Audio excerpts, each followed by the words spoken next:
जब पहली बार कोई भी महिला प्रेग्नेंट होती है, उनको पता चलता है कि उन्होंने प्रेगनेंसी कंसीव कर लिया है।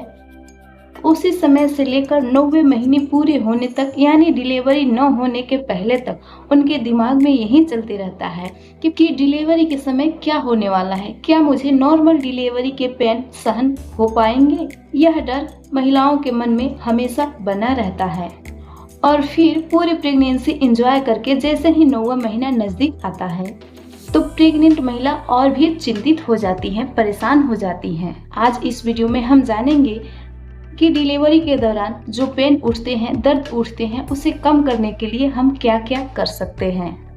वो कौन सी उपाय हैं जिन्हें आप करके आजमा के डिलीवरी के दौरान उस पेन को कम कर सकते हैं, सहन करने की क्षमता बढ़ा सकते हैं। और इन सब उपायों से आप अपनी डिलीवरी पेन को आसानी से कम कर पाएंगी और नॉर्मल डिलीवरी आपकी हो पाएगी। इस वीडियो के लास्ट में बहुत ही इम्पोर्टेंट बात शेयर करने वाली हूँ, इसलिए ये वीडियो लास्ट तक जरूर देखें। और वीडियो आपके लिए इंफॉर्मेटिव रही, आपके काम तो जरूर आएंगी, इसलिए चैनल को सब्सक्राइब जरूर कीजिए। डिलीवरी के 2 प्रकार होते हैं, पहले नॉर्मल डिलीवरी और दूसरी सिजेरियन डिलीवरी। डिलीवरी का सबसे सामान्य और नॉर्मल तरीका योनि मार्ग से डिलीवरी होना होता है और नॉर्मल डिलीवरी के 3 चरण होते हैं। पहले चरण में सर्विक्स का डायलिटेशन होता है, यानी कि सर्विक्स का मुंह खुलना शुरू होता है। ये प्रक्रिया बहुत ही धीरे धीरे होती है, जिसमें आपको 8 से 10 घंटे भी लग सकते हैं। और सेकेंड चरण में बच्चे की नॉर्मल डिलीवरी होना होता है और सबसे लास्ट चरण होता है प्लेसेंटा का बाहर आना।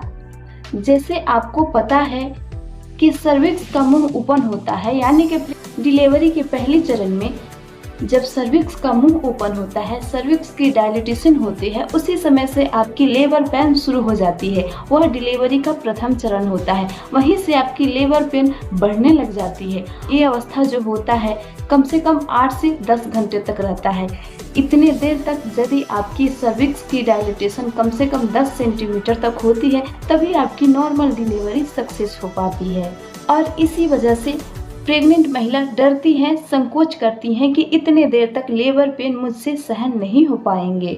यह सब सुनने के बाद प्रेग्नेंट महिला के मन में थोड़ी सी घबराहट होने लगती है।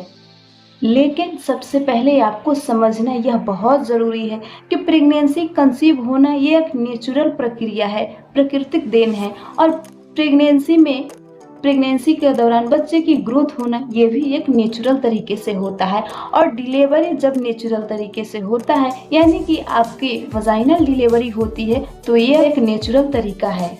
इसीलिए जो नेचुरल चीजें होती है वो उसमें थोड़ी सी आपको समय लग सकती है, लेकिन उसमें आपको बहुत ज़्यादा परेशानी नहीं झेलनी पड़ती है। ये बात आपको समझनी पड़ेगी।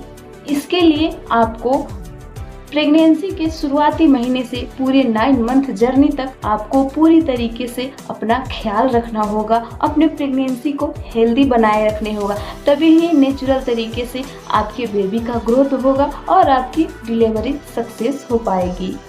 इसके लिए कुछ आसान तरीके इस वीडियो में शेयर करने वाली हूँ, जिसे आप ट्राई कर सकते हैं।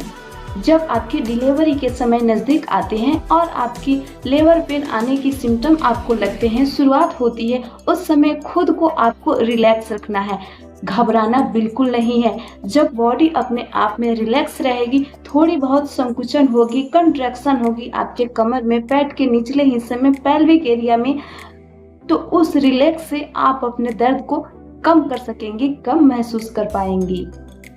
और जैसे जैसे धीरे धीरे आपकी लेबर पेन बढ़ती जा रही है, उस समय आपको बिल्कुल बेड रेस्ट नहीं करनी चाहिए। उस समय आपको कोशिश करनी चाहिए कि हल्के हल्के आप दीवारों की सहायता से आपको टहलने की कोशिश करनी चाहिए।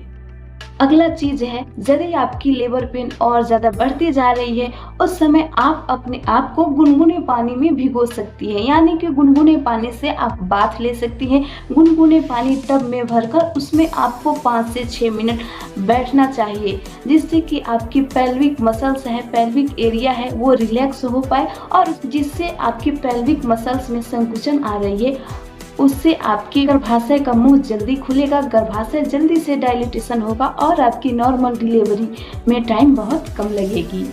यह प्रक्रिया आप सिर्फ 90 महीने में यूज कर सकते हैं। जब आपको लेबर पेन और ज़्यादा बढ़ती जा रही है, उस समय आपको कुछ एक्सरसाइज है, ब्रीदिंग एक्सरसाइज है, उसे आपको फॉलो करना चाहिए।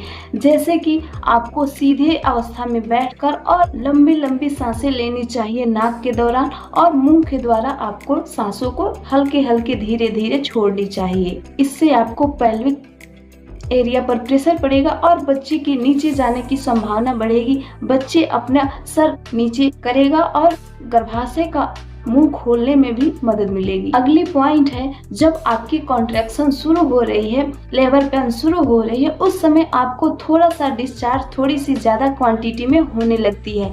यानी कि जो म्यूकस प्लग लगा हुआ रहता है वो सब बाहर निकलने लग जाता है और आपको थोड़ी थोड़ी पानी भी रिसने लग जाती है। उस समय आपको गुनगुने वाटर की आपको यूज करनी चाहिए। थोड़ी थोड़ी समय पे आपको पानी भी पीना चाहिए, जिससे आपकी बॉडी रिलैक्स हो पाएगी और दर्द में भी राहत मिलेगी। अगला इम्पोर्टेंट काम जो आपको करनी है, खुद को एंगेज रखना है। जब भी आपको कंट्रैक्शन स्टार्ट हो रहे हैं, लेबर पेन स्टार्ट हो रहे हैं, उस समय अपने आप को किसी काम में, हल्के फुल्के काम में इंगेज रखना है, न कि ध्यान आप अपने बॉडी पे रखें। ऐसा करने से आपकी लेबर पेन की तरफ से ध्यान हटेगा तो आपको कम फील होगा। आखिरी और सबसे इम्पोर्टेंट बात, जो कि आपको जब भी लेबर पेन शुरू हो रहे हैं, कॉन्ट्रैक्शन स्टार्ट हो रहे हैं, उस समय आपको बिल्कुल घबराना नहीं चाहिए। उस समय बिल्कुल भी टेंशन मूड में आपको नहीं रहना चाहिए। एकदम फ्रेश मूड में, रिलैक्स वाइब में आपको रिलैक्स मूड में रहना चाहिए, जिससे कि आपको पॉजिटिव वाइब्स आए, पॉजिटिव सोच के साथ आप रहिए, जिससे आपके साथ सब कुछ अच्छा हो सके। तो फ्रेंड्स, कैसी लगी ये वीडियो कमेंट्स करके जरूर बताइएगा। इससे आपको बहुत ज़्यादा हेल्प हो सकती है आपके डिलीवरी के समय।